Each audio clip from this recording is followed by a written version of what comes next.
What's up, cool people? I'm Matt Conroy, coming at you with another game review, and this time I'm going to do a review of the game Project Cars 2. I might need to move my webcam in a spot where you can see the title of it in the corner there for a brief moment at least. So, this is a racing game, and I naturally, given the other racing games that I've played, I naturally want to compare it to some of those other racing games that I've played lately. And this kind of strikes me almost as like a halfway between like the WRC games that I've played and the Forza Motorsport games that I've played. So the way it's a little bit like WRC stuff is that, you know, it gives you like a career mode where you kind of have a particular league that you start in, and, you know, you earn, I mean, maybe earn isn't even the right thing, but like you have particular leagues that you start in, generally kind of lower ranking leagues, and as you progress through seasons and do well enough, you unlock bigger, more competitive leagues. And I guess really for the most part that's the primary similarity I find with the WRC games. Otherwise, it looks and feels a lot like Forza Motorsport, because I mean, you're doing typical races with other cars on the track that you're racing against. Although I will say, in the career mode at least, as you go to a particular event, I don't know if I can really get into this without... So, yeah. As you go to a race on a particular track, in the career, it'll have a practice time, a time to qualify, and then the actual race. And basically, the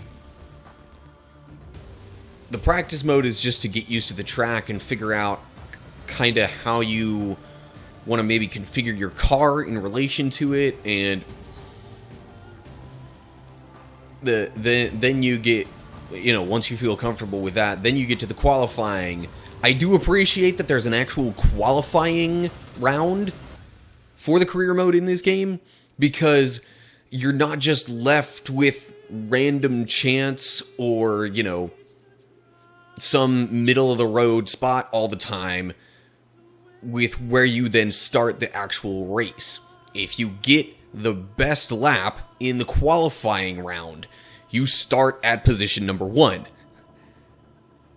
This is how actual races work. So kudos to that for being a little more realistic in that regard. And even just for the overall sequence of things in the career mode like that. Now, the trouble is that, aside from this, there is very little that sets this game apart from, say, Forza Motorsport / WRC. And I'm not so desperate for a combination of the two that I feel like it merits... Certainly that it would merit paying money for this game. I got it free with my Xbox Gold subscription. You should know that's the vast majority of the games I play. And especially the ones I review. But,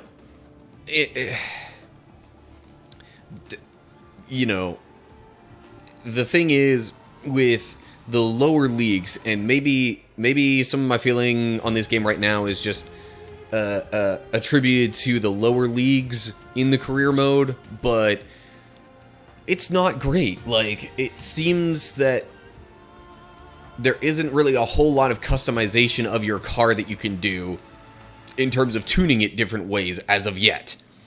I think once you get into the higher ranking leagues, that might be unlocked, but for right now, it's kind of frustrating, because it's just... As an example, like, I have By the way, these are different kind of difficulty settings you can have. There's an overall opponent skill level and an aggression, which, again, you'd see in pretty much any Forza game. So that's not really anything new. But there are some settings in terms of, like, the tuning. I don't know if I could necessarily go into any tuning stuff from here. But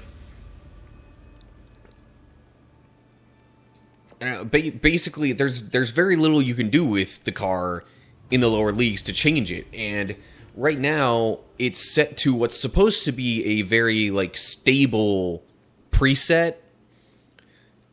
But even then, it feels like if I turn a certain way, like, the car fishtails like crazy. And the fact that I can't really change the settings much to fix that is a bit frustrating. But, I mean, again, maybe that's just symptomatic of the lower leagues in the career mode of this game. But in any case, I'm not going to go through all this stuff because this takes a little while to do any of the career mode kind of stuff. Just to show you a little bit of how it plays, I guess I might go to like a quick play custom race thing here. Or is this not... Wait, hold up. No, private testing is what I did before. That's right. Yeah. So, a lot of the track names seem very reminiscent also of Forza Motorsport games, like, or really just Forza games in general, I think. I mean, you've got Le Mans, which is one of the biggest, like, literally biggest tracks in the game. I kind of like playing this one, though, just because it has significant straightaways that actually give you a chance to get near the top speed of a given car. But the Mazda Raceway is familiar as well. Indianapolis Motor Speedway, like, duh. Some of these are a little bit different than what I've seen in most Forza games. So it seems like in terms of track selection, they might actually give you a little bit more variety here. But in any case, and then of course the cars that are available, I don't know if there are quite as many cars as you get from like a Forza game, but it's still quite a few. And I generally tend to sort them either by the manufacturer or by the class, which the class isn't necessarily like, you know, class A, B, C, like you'd see them in a Forza game.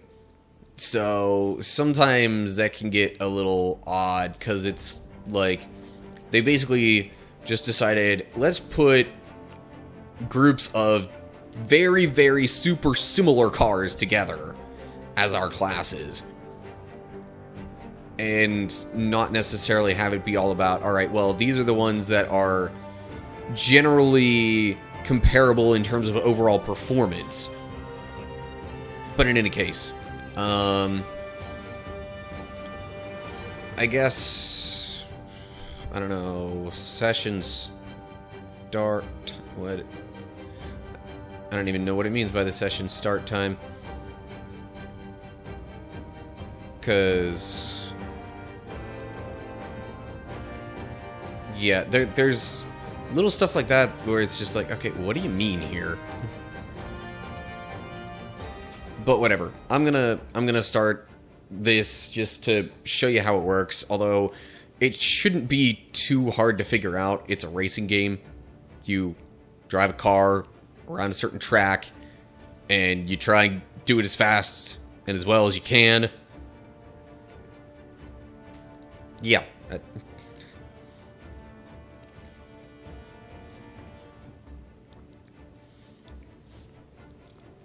But yeah, again, I don't know. Also, this game is like really, really quiet for the most part.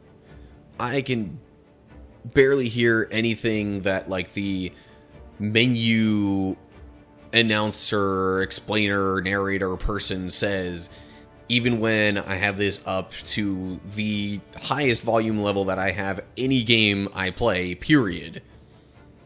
And it's just weird, and I don't like that. So that's a little bit of a strike against this. Oh, now when you're...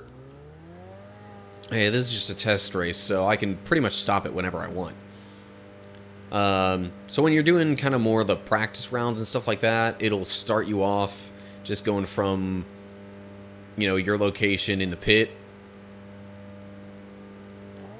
And then eventually it tells you where you're manually taking control, and geez, okay, hold up. Let me change the camera angle on this. There we go. But yeah, man. Even now, I feel like this is sliding around way more than it should be.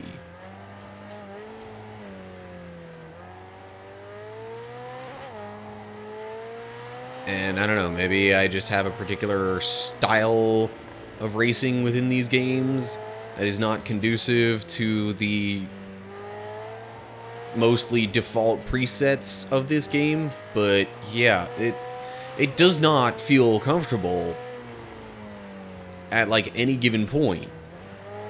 It feels like it's kind of a bit too sensitive in a way. I don't know. If there's something in the settings that could change that, then you can disregard my comments on that matter. But yeah, just for me personally, as I'm doing most of these races, it seems way too sensitive. And that leaves me doing the fishtailing thing I was talking about earlier. Also, the suggested racing line is not always great in this game. Because there are times when it gives you the indication that, like, oh yeah, you're totally fine. You can accelerate as much as you want, but you're actually coming out of a corner, and it really doesn't work so well if you try and do that. Or even just some turns or corners that, like, it doesn't seem to give enough credit to how sharp they actually are.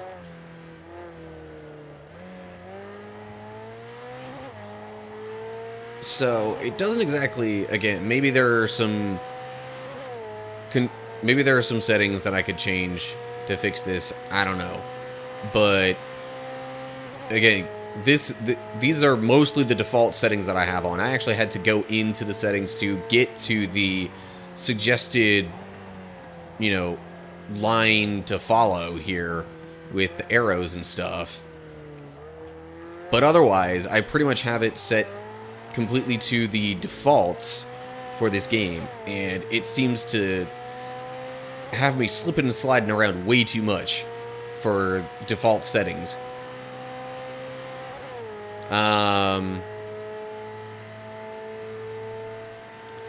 Yeah,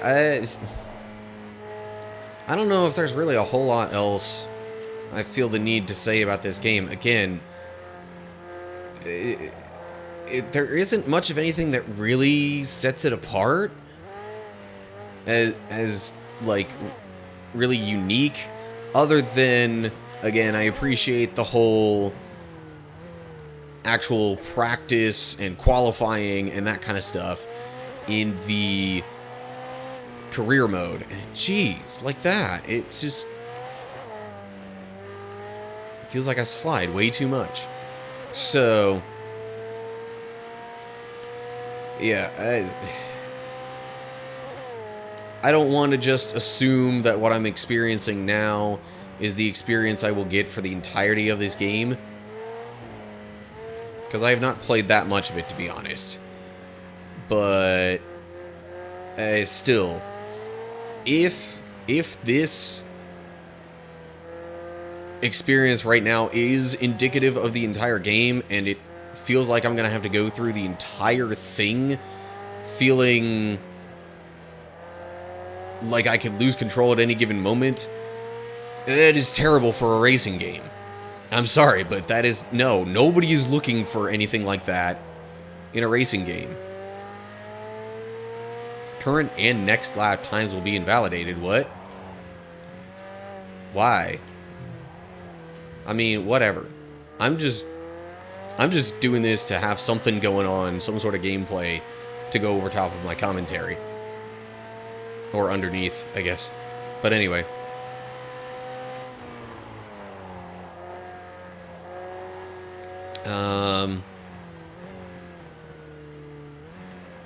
Yeah, I don't... So, again, if this is the overall experience where I'm sliding around feeling like the terrain is wet all the time... By the way, this game does have different forms of weather as well. So, yeah. If this is what it feels like without a wet track, just imagine how much worse it is when the track is wet.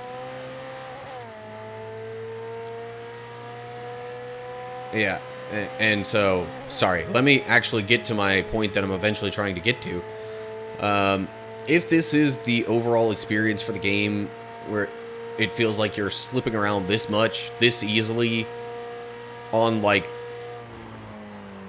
you know, the default settings, and, I mean, if you could change those settings, okay, fine, but if that doesn't really go away significantly with changes in the settings, then I'm sorry, but the lack of control as you're racing just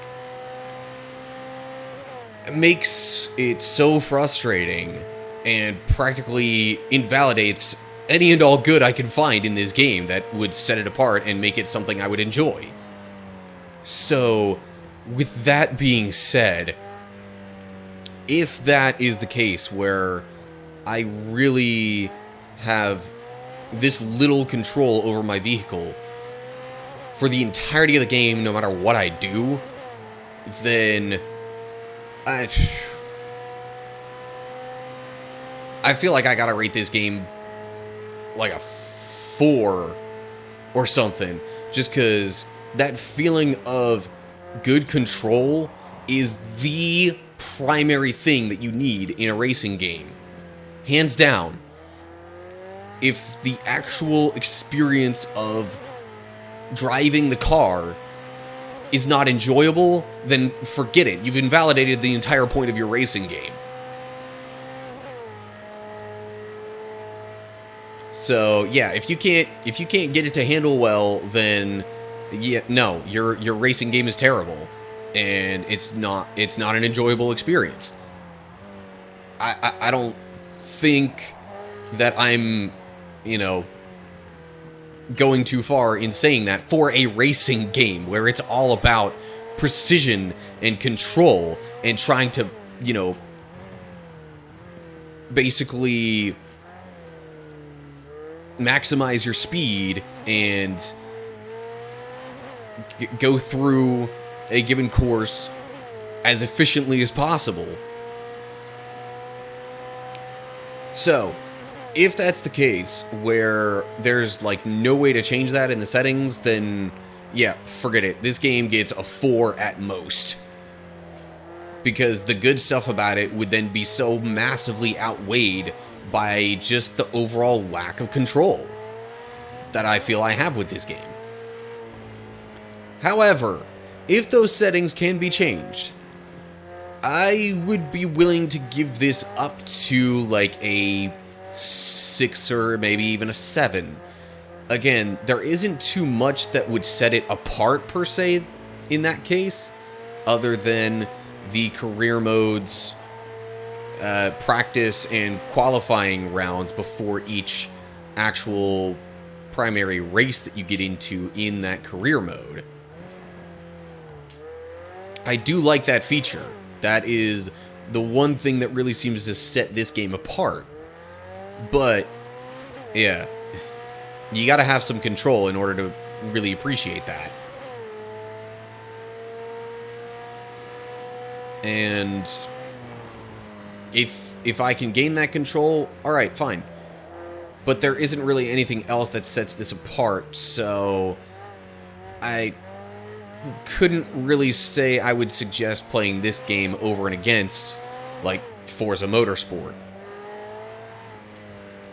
which again I keep comparing it to because I've already played, I think, at least 2 different entries in the Forza Motorsports series, and those operate pretty much exactly the same way, except it feels like from the beginning you have a greater ability to tweak your car and the way it handles. So yeah, that's why at best I would give this kind of a middle of the road, like a 6.5 probably kind of rating, assuming you can eventually figure out some settings that would give you a good semblance of control.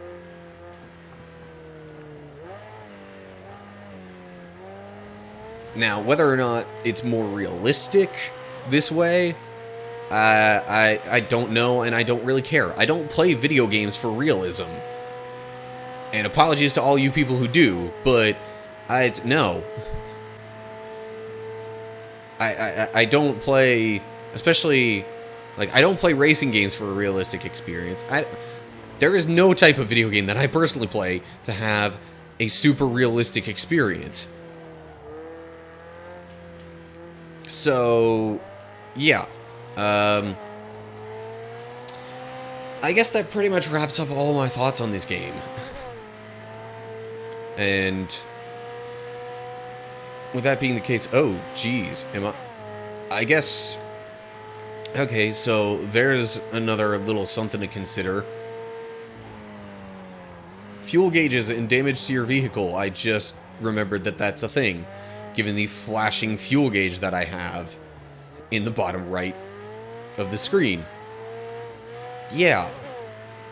So that is a thing, to the best of my knowledge, you cannot avoid. You have to have those considerations in mind. Most of the time, as you're playing this game, at least in the career mode, as far as I've seen, there isn't too much of a need to worry about that, although you can adjust some of the races to be longer, so maybe then that becomes a consideration. And one thing that hasn't really been explained, though, is the fuel gauge down there, how many gallons you have left in your tank? Or is that like an estimate of how many miles you have left to go before your tank is empty? I don't know. But anyway, so those details remind me a little bit more almost of like a WRC6, because I know there was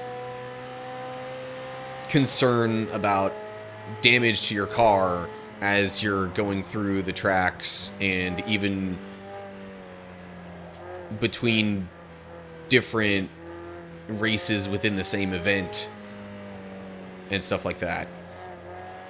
But again, if you want kind of the more realistic racing type experience, I realize it's not racing against other cars in this case, but the WRC series, I give kudos for being pretty realistic.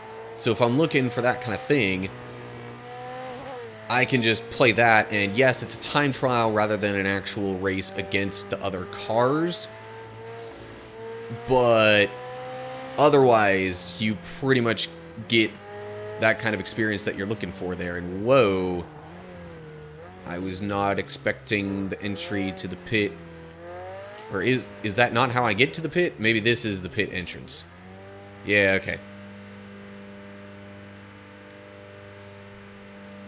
But anyway, so if you're looking for the realism, I'd almost more so suggest the WRC games.